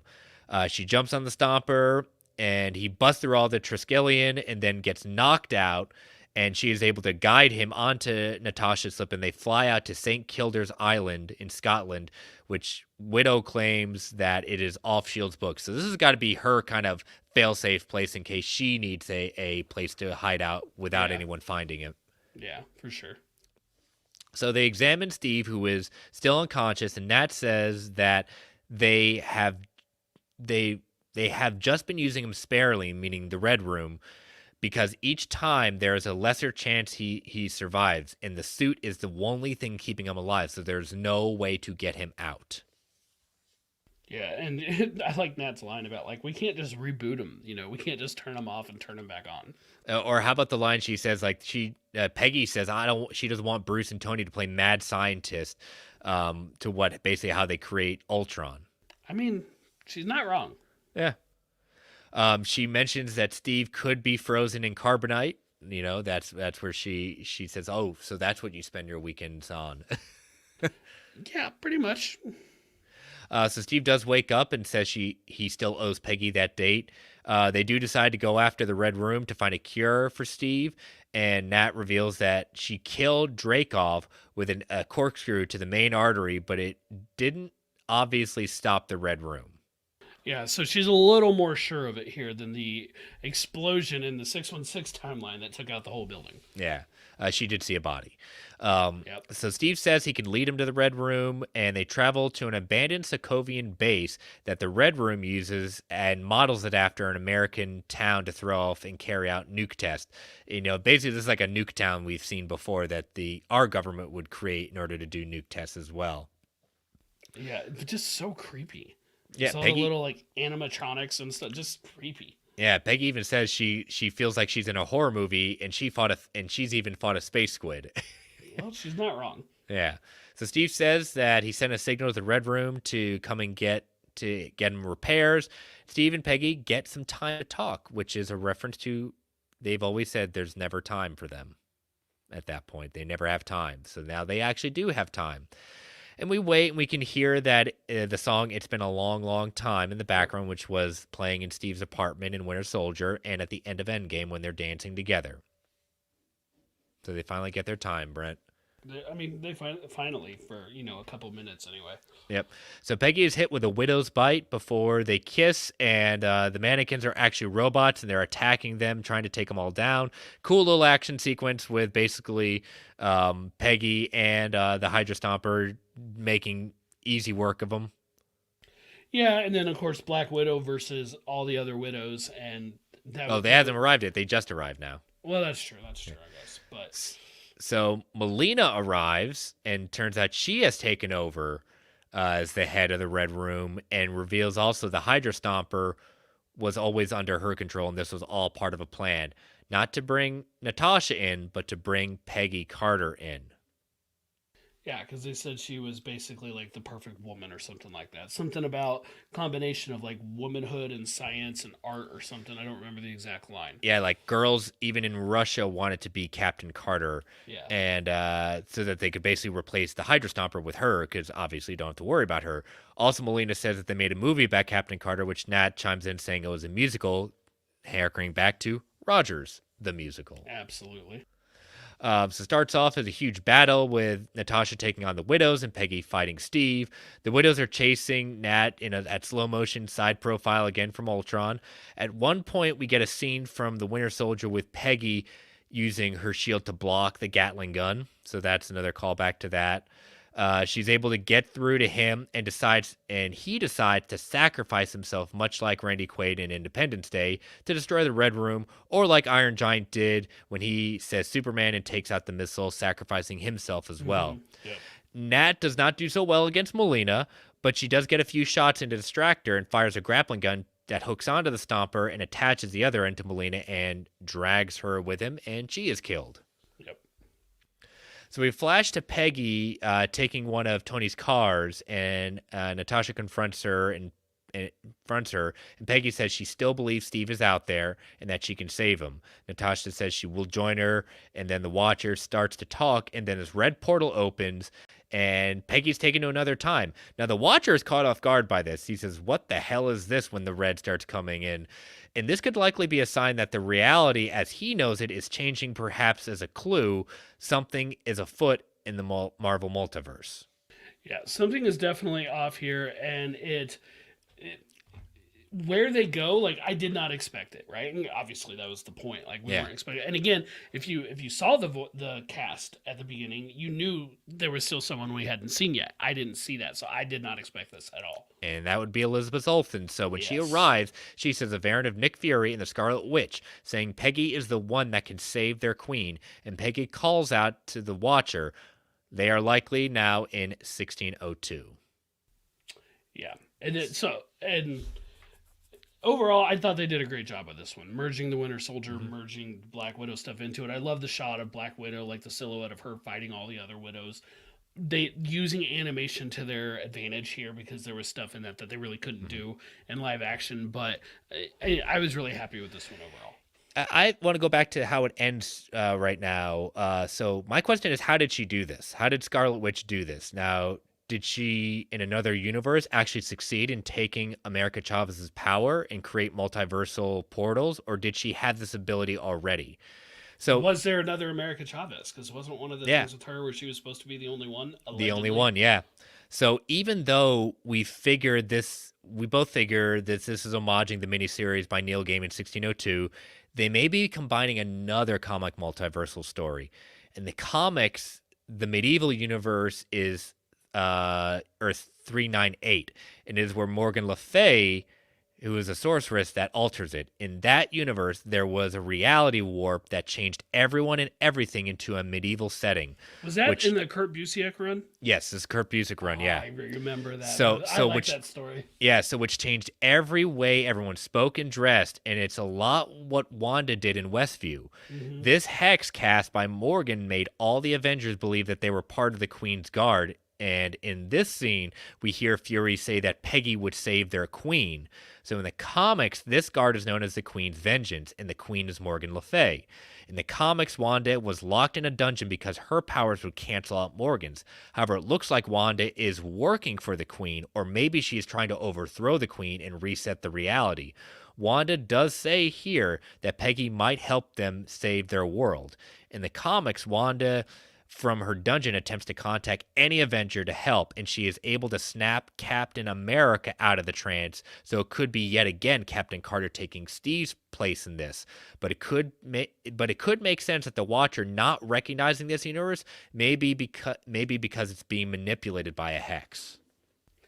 Absolutely. And, I guess we'll find out next episode Yeah, what we technically think of this that is as yeah. the follow up is. But I like that. This was the one at this point that was like, I need the next one. Give Mhm. me the next one. And I guess at this point, I got to ask Chris, what do you think about the daily drops so far? From Justin and if I didn't have to do notes and do notes for the show at that point, I like it. I think it works for this show. I think for a live action show, I'm not too keen on that idea. Yeah, it's weird. I was thinking about that very thing earlier. Like, I'm overall enjoying it for this. Hmm.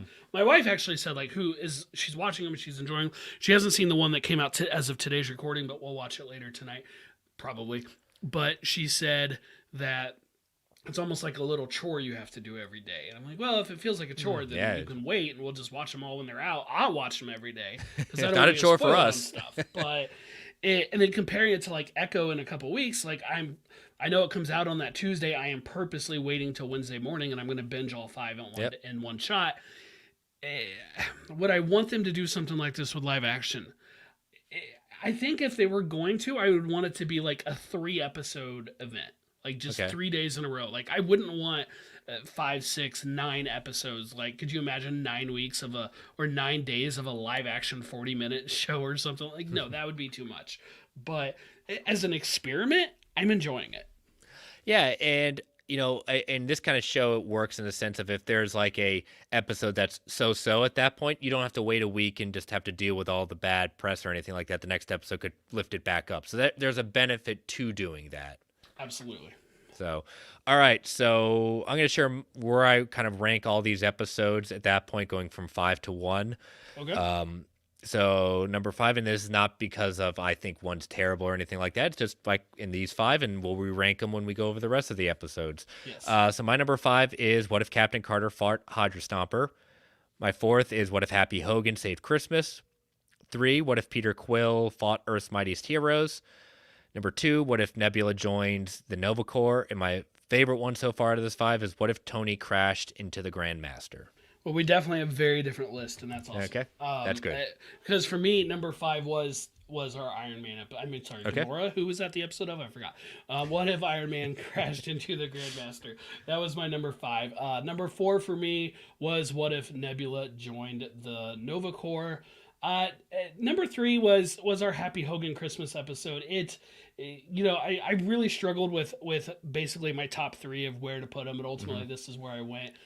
Number 2, I have Captain Carter. I love that Captain America cast in those group of movies Okay. so much.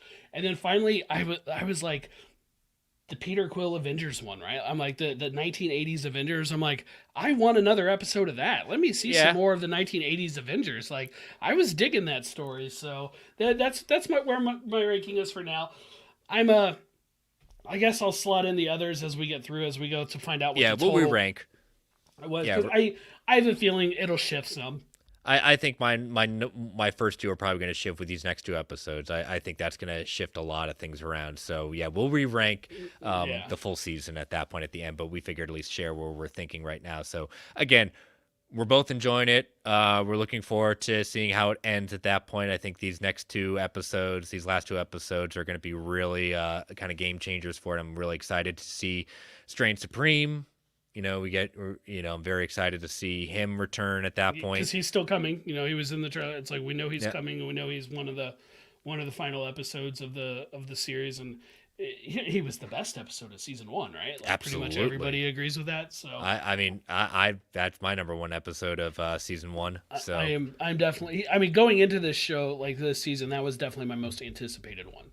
yeah, so we will return next week with the last four episodes. We'll break those down again. It's going to be mainly a what if focused show at that point, and so let us take. We're not even going to take another ad break because we don't have too much to wrap up to the rest of the night. So we're not going to do feedback this week, Brent, for the next probably couple of weeks, just because of we're finishing up what if, and then the following week we have Echo at that point. So we're Mm-hmm. probably going to have a big kind of listener You guys feedback and can a lot of send it. I'll bank it, and we'll go through yes, it afterwards. Like, yeah, feel free definitely to send them send in. it, but we're gonna just bank it for the next couple weeks. Yeah. Fact or fiction, we're going to take a pause on. We might do it next week because I do have a Echo related uh fact or fiction I do want to put out there At, before at, it a, at a goes. minimum, do that one. Yep. Like, at minimum, do that one. Yep. And so what we are moving to is closing out Comic Book Club. Comic Book Club, Punisher number 12. We are going to take a break from Comic Book Club until after Echo. Brent and I are going to figure out what the next theme is because it's going to be a listener choice one this round. So Yep. we'll probably take the next couple of weeks off from that. We'll put it out there, get it ready to go.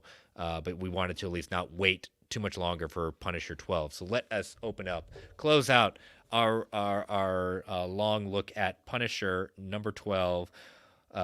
Yeah, this was like everything I wanted it to be in the final issue. Like just pretty much everything I needed. Just about. I have a criticism about the end of it, but up I until do that have that. point, Yeah. I bet we're on similar wavelengths there. Mhm. Okay, I'm sorry for the last time. I'm so morbid and demented with this series. The biggest laugh I had from any of these issues, the biggest morbid, demented laugh, is when Maguchi jumps out the window, like throws herself out the window, and he just kicks her into the fire. Oh my gosh. I was laughing so much. Like, I felt horrible. I'm like, I'm a bad person. I should not be laughing at this, but it was hilarious. I'm sorry. I mean, it's what you, I mean. Again, it's people say, "Oh my God, he's awful." It's like there's a level of ridiculousness of the Punisher to begin with. There really is. You just go with it. Yes, I totally understand, Brent. Yes, I can't say that I didn't get. It was one of those. Oh God, he's doing it. Oh, he's literally took her. Yep. And just like seeing that resolve itself, okay, good, that's quick and easy. And then like you get our two cops, and Frank's like, okay, here's what I've got for you.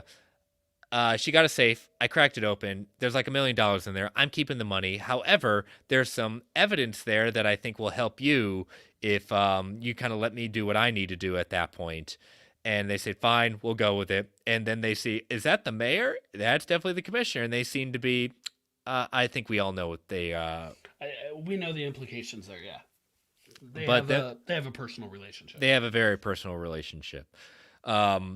And so we flash back to the apartment that Frank was staying in with all the tenants at that point, and they go into his room. They're very upset to not see him there, but there are gifts for them. Each one of them are given a bunch of money, and I do like the note he leaves for Joan saying "just go" because she said she Yes. just wanted to live out in the country and do that. So he's given them each money for them for their thanks for being so kind to him. And that's the thing that people sometimes forget. Like Frank, yes, he's a vengeful, mean, he's a killer, but he also has a heart and recognizes when people are good to him. Absolutely, he does. Yes, those that helped him, he will take care of. Yeah, and I love how he says, "Best I can do, Joan, Dave, Mr. Bumpo. Maybe I am damned, but I'm not dragging you good people down with me." Yep. So, and then we see, Soap becoming the commissioner over this. That's a pretty far leap, I have to say, for him making a bust like that with the commissioner and things like that. I just don't. I don't see it with his record that he just rises to the rank of commissioner. But whatever. But we'll roll with it. I mean, let's be honest. The character was filler for most of it. It got more annoying as the weeks went on. And the characters that I will now say were filler for most of it, but at the time I didn't think that. Yeah, was our vigilante squad. yeah. The vigilante squad. Punisher's got the little lead that Soap was able to give them. He was tracking down to the church, goes into them saying, "Hey, you're supposed to." He sees them all, and he calls the priest a lunatic. The white mask guy, the Nazi, and does the name Maria Lopez mean anything to you? It's like the peacemaker wannabe at that point. Like, they're all terrible people. They're all awful, and they say, "You're supposed to lead us. We're doing what you wanted." And then he basically kills them. Yep, kills him. Done. I was kind of looking forward to some sort of a shootout or fight or whatever with them. Ended up being with the Punisher and the Russian that gave me the big crazy action, and it was last issue, but that's okay. Yep. Overall, I really enjoyed the story. Yes, I got my criticisms obviously, but it was a good, solid street level Punisher story. Yeah, it was. It was good. And, it's called Welcome Back, Frank, coming back from the previous iteration of it. So yeah, it was good. I enjoy the Punisher series. I love the Garth Ennis's run with the character. He really does get and understand the Punisher really well. So yeah. So again, closing out this comic book club, and we will return to it in a couple of weeks when we tell you all what our theme and the choice are going to be for that. So yes. All right, so let us bring this episode to a close, Brent. And it is our final episode of 2023. So it's been a good year. We've had some ups and downs. We had a strike that Netflix kicked us a little bit with content at that point, but we rallied through. And Brent, in 4 episodes, we'll hit the big 200. We will. It's so close, so close, so close. So, all right. So, Brent, tell people how they can follow you. Sure, Brentak Prime on Threads. Go there. Find me there. Find him there. He's doing much more on Threads. I'm trying to do more on Threads at that point, but you can still follow me on Twitter at Chris Ballaghy. Follow my other show, World's Finest True Believers, at Finest Believers. You can follow Marvel Alliance on Twitter at Marvel A Podcast. Check me out on Threads too. All the socials there.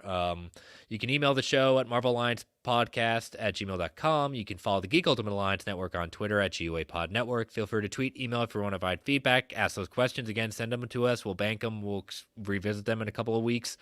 Continue to rate, review us on Apple Podcasts, Spotify, any of your podcatchers. We greatly appreciate it. Thank you all for listening. Thank you all for joining us live in the chat. Stay safe out there, everyone. Happy New Year. Goodbye, 2023. Hello, 2024. We look forward to a fun year ahead of us at that point. And as Stan the Man would say, Excelsior, true believers. Well, Brent, much like we did last year and the year before that, our final episode of the year, we do our post credits on the comic book movies that came out in the year. So the movies in the order that they came out that we had this year were Ant-Man and the Wasp: Quantumania, Shazam! Fury of the Gods, Guardians of the Galaxy Volume 3, Spider-Man Across the Spider-Verse, The Flash, Teenage Mutant Ninja Turtles: Mutant Mayhem, Blue Beetle, The Marvels, and closing out the 2023 for us was Aquaman and the Lost Kingdom. So Brent and I are going to share our rankings, starting with our ninth and moving up to number 1. So we'll each do our respective numbers. So I'll start off with my number 9 was Shazam! Fury of the Gods. I really do like the first Shazam movie. It is actually pretty high up on my kind of mid level for my DC EU rankings. But this movie took what was such a good thing in the Shazam movie and just ran it into the ground. There was not a lot of fun. It had lost the heart of the movie. It really, I joked that Billy Batson, the kid, was more of the adult than Shazam was at that point. So, pretty You know, disappointed with that movie. cosign what you just said. Number 9, Shazam: Fury of the Gods. I love the first one. I thought the first one was awesome. In fact, looking at my DCU rankings, which I have 16 projects in there, just to be everything clear. In fact, I think I'm forgetting to put Blue Beetle in there, which that's still up in the air of where that counts. But 16 projects includes 2017 Justice League, includes Peacemaker. I have Fury of the Gods fourth from the bottom, and then I Mm-hmm. have the original Shazam fourth from the top. It's like such a huge drop off in Yeah. quality. Not as high as Wonder Woman is for me, but such a huge drop off in quality. So disappointing. I was really looking forward to this, and I left that movie and it was like, I didn't have that much fun. It was all right, I guess, but I didn't have that much fun, and the villains ended up being pretty boring and lame, and Yeah. it didn't do it for me. Yep. So, all right, my number 8 is Ant-Man and the Wasp: Quantumania, a movie that I had a lot of hopes for. It was setting up King the Conqueror, and man, it was Jonathan Majors did well with it as a part. We had some good moments from Paul Rudd, but it was just like, man, this was not the way that we should have opened up a Phase 4 project at this point. Like there was a better movie somewhere in there. It just wasn't the one we got. So my number 8. Mine is Aquaman and the Lost Kingdom. There was stuff in this movie that I enjoyed, namely Black Manta. I really appreciated him throughout it, but overall, the seams were there and the seams were strong between the various reshoots. Now we've talked many times. Reshoots isn't automatically a death blow to a movie. Like sometimes Correct. that's okay. But when you can see the seams as badly as it felt like they were there, it didn't work as well for me. And there were elements that I enjoyed, but on the whole, I left thinking, I don't know if I'm ever going to watch this movie again unless I'm doing a massive rewatch of the DCEU. It's not a good sign. Yeah, that's kind of how I feel about Ant-Man and the Wasp, though. Yeah. All right, my next one, number 7, is The Marvels. So, Brent and I were very clear on this. I had a lot of fun with that movie. In fact, we had someone that was asking us about asking opinions on the Marvels and things like that, and it is a fun movie. Mom Vellani will say it over and over again. She's she channels and is Miss Marvel for the MCU going further at that point. But it was just a movie I saw. I had fun, but in looking at the other movies I saw this year, fun just wasn't enough for me to put it higher than that. So. Well, my number 7 is Ant-Man and the Wasp: Quantumania. It is everything you said. I really enjoyed Jonathan Majors' performance as King.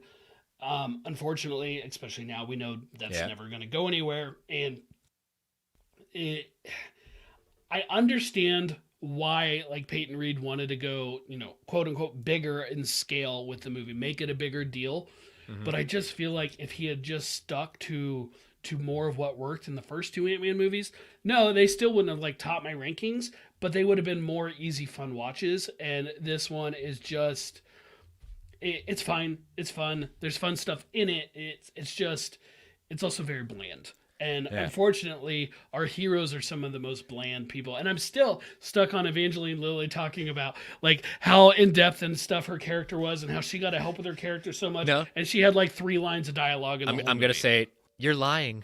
Yeah, right. It just ultimately it's not the weakest thing Marvel put out this year, Secret Invasion, but it is very much towards the bottom. Secret Invasion is going to become our new One More Day. It's just that last episode. Like, it's so disappointing. We're not going into that. We're on the movies. What do you got next? All right, my number 6 is Aquaman and the Lost Kingdom. I knew going into this what I got what I wanted coming into that movie, and I got it met my expectations. I had slightly more fun with that than I did the Marvels, but in a different way because I like Jason Momoa, and Jason Momoa does Jason Momoa very well. I thought I liked the idea of him and Orm on this kind of road trip, this brother road trip together. They played each other off each other very well. The end credits was just dumb. It was not necessary. We shouldn't have even had an end credits. It was completely unnecessary. Um, the CGI was interesting and good. You know, I've seen better out of James Wan at that point, but it we've said this before.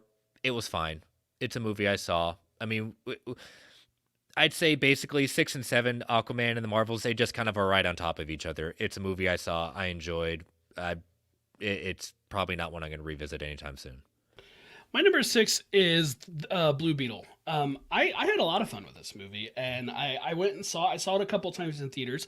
I don't know that I would have, but my son wanted to see it, so I went and saw it first, and then was like, okay, yeah, he'll be fine. So we Did you went get and the saw it popcorn together. bucket? We did not get the popcorn bucket. Actually, I didn't even. I saw one my first night there, but when I took my son, I didn't see it. No, I have got too many of those things now. I need to stop buying them. Space is an issue, but overall, Jaime Reyes, his introduction, and not to live action, but to live action movies. Like obviously, we've seen him on like Smallville before, but like they did a fantastic job with his suit. Such a great translation from the comics to the movies. Sure, the villain was pretty boring, but overall, the action was nice. That it was fun. It was charming. I'm going to use the word charming. Yeah. So I've got the Blue Beetle at number 6. So my number 5 is Blue Beetle. Blue Beetle, what I loved about Shazam is exactly what I love about Blue Beetle. The family. The family is what really they do such So a good good. job. Yeah. I said it today on Twitter regards to the episode of What If. Representation matters, and they do such a good job. It's not even like people could say that you could really go down a very bad path and do stereotyping at that point. They did such a good job with this family, with the Reyes' family, and Jaime.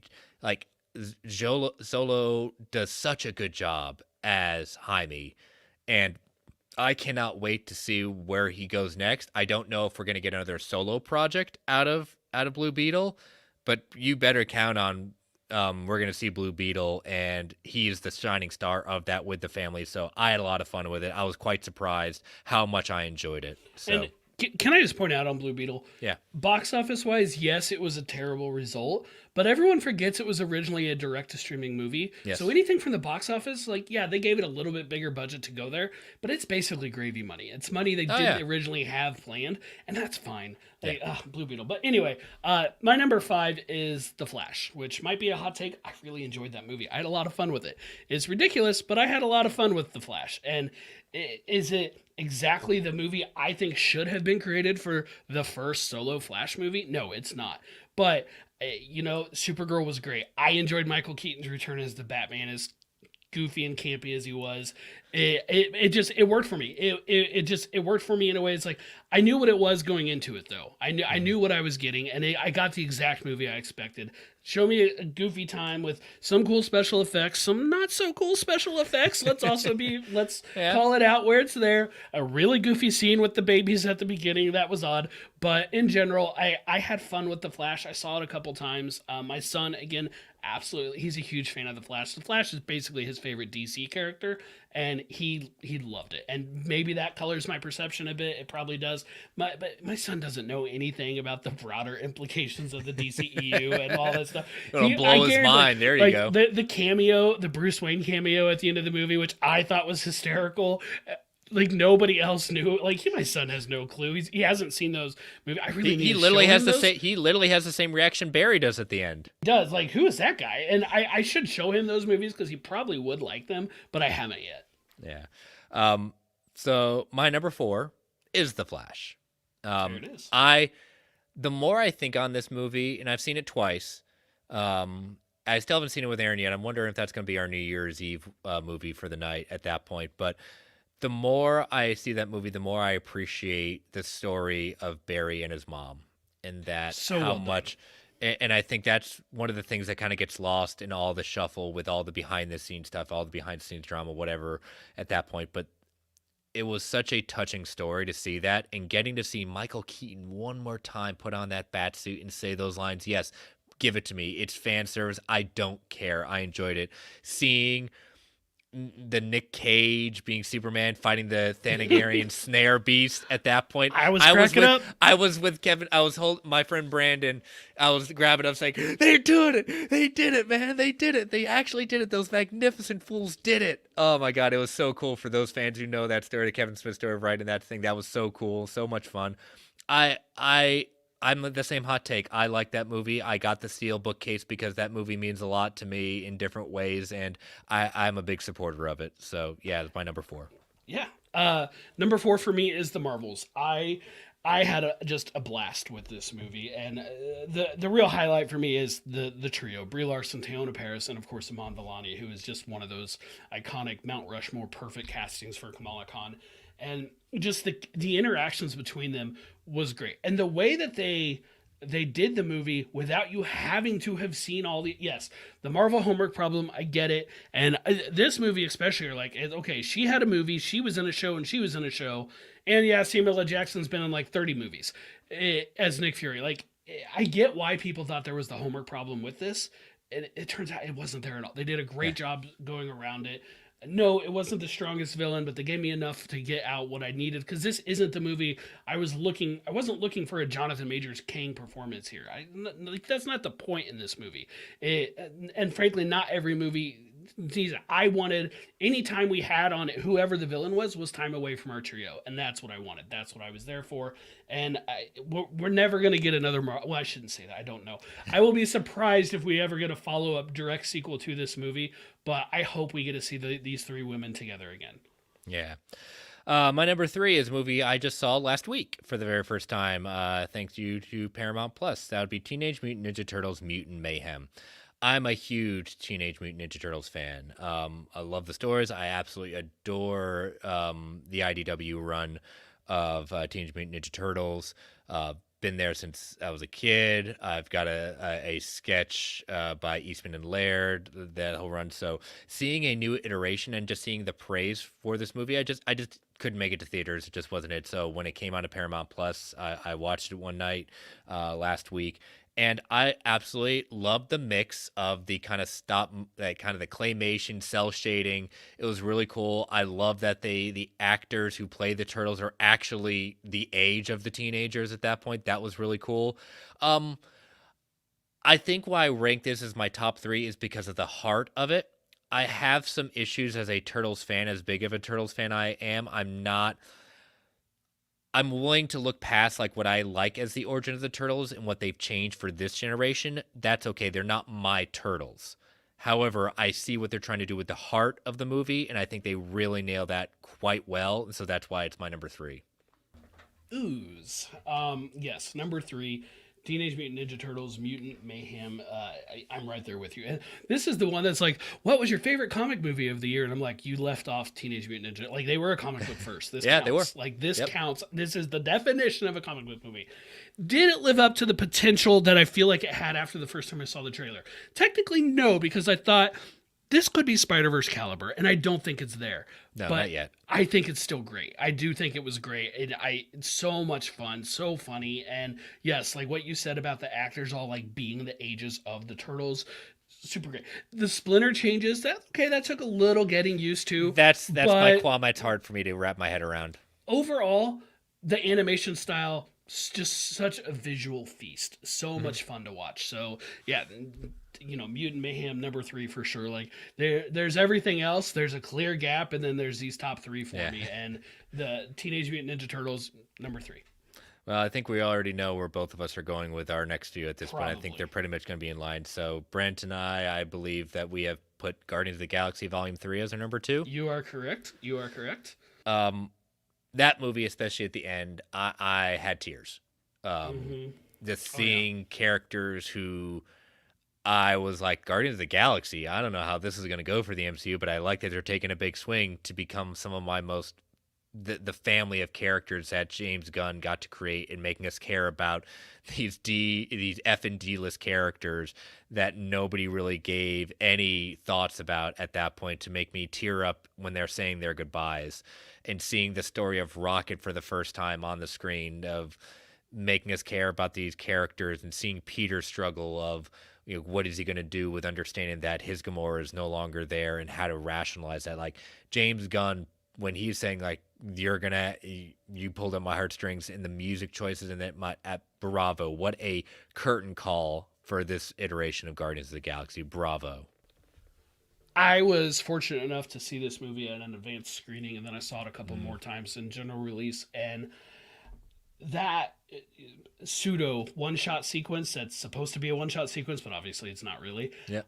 Oh my gosh! Like Yeah. Oh, I'm such a awesome. sucker for those, and I'm like, I'm watching this, and I'm like, this is one of the coolest things I have ever seen Marvel do. Like Yep. this right here is, I don't have a ranking of my top action scenes, but you're in it. You're on the list. You're definitely up high in the list.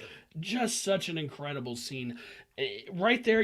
As part of an overall fantastic movie. Everything you said, just co-sign all of it, and this going into this movie was like basically people had the Deadpool, right, like we did going into Endgame and stuff. It's like, who's gonna die, who's gonna survive, and the fact that pretty much they all kind of got a happy Mm-hmm. ending is like, that made it almost even harder to watch. I Yeah. think that if somebody had actually died, and like when the Dog Days Are Over song is Yep. playing, Oh yes, my God. Yeah. just absolutely pure, incredible, no notes, just hysterical.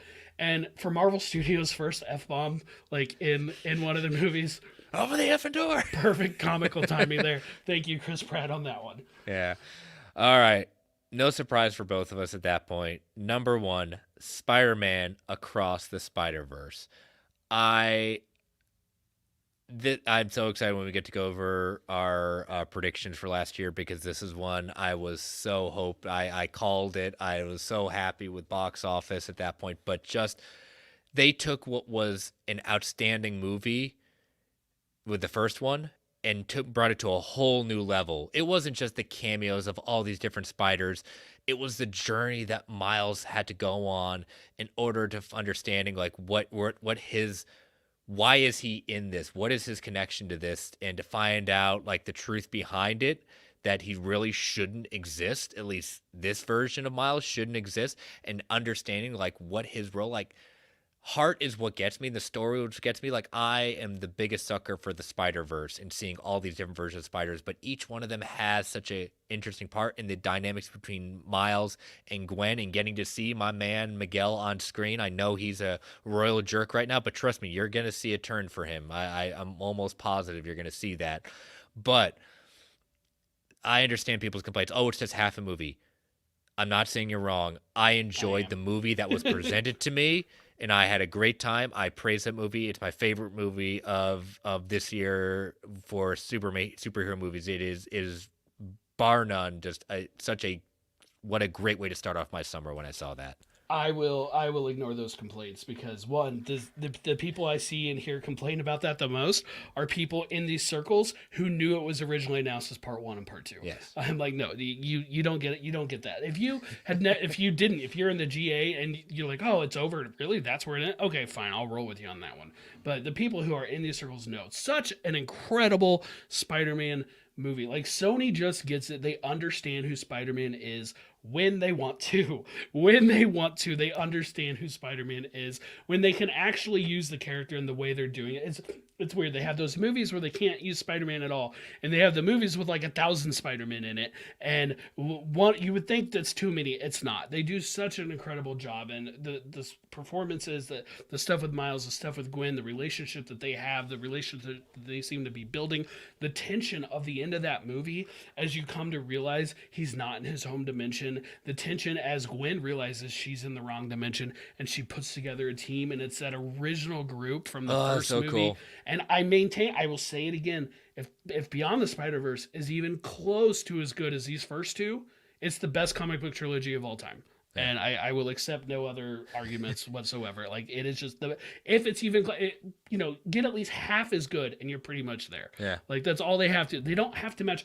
I still don't know truly which one. Like, if you were to say, all right, we're talking about our Spider-Man rankings next week, I would struggle, because Yeah. I still don't know truly which one, where I slot this with Into the Spider-Verse. And again, there's like your list of favorites and your list of best, and I'm like, I don't know. Like, I said it on the review. No Way Home still wins it out for me. Well, this is a close second at that point, just because the trilogy hasn't completed. yeah, but seeing seeing like when we got when we got Across the Spider Verse on home release, we bought it, and my son's like, "Let's watch them both. I want to watch both today." Spider Hmm. Verse one, great. That's gonna be a fun day. I hope he wants to do it again when the third one's out. Yeah, Right? Like I'm like exactly. yes, and yeah, like yes, it was a long movie, and it's like, oh, is that going to be too long for kids? I'm sure it was. My Spider-Man loving son had no problem with it. He just sat there the whole time riveted. I still as recently as like this week have to answer questions about Miguel. Are you sure he's a good guy? He had vampire teeth. Like, are you sure? Yes, I Yes, promise you, comic accurate. he is a good Spider-Man, and he's lost his way a little bit right now. Yes. But it's yes, he is a good.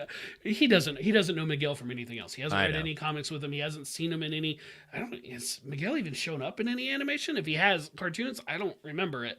But so he doesn't know. Like this was his introduction to that character, and like he Yeah. has the toy, he'll play with it. But I'm like, I can't wait for this third one. Like, oh my gosh. Yeah. That said, take your time. Let the animators have a life. They Yeah. deserve a life. Take your time. They I'll do. wait. They do. So, those of you looking at the time when you thought the episode was over and we went on for 20 minutes, I hope you enjoyed this post credits discussion. Brent and I definitely had a fun time Yes. talking about it. We will see you all next week to conclude our discussion of What If episodes 6 through 9. See you all next week. Happy New Year, everyone. Bye bye.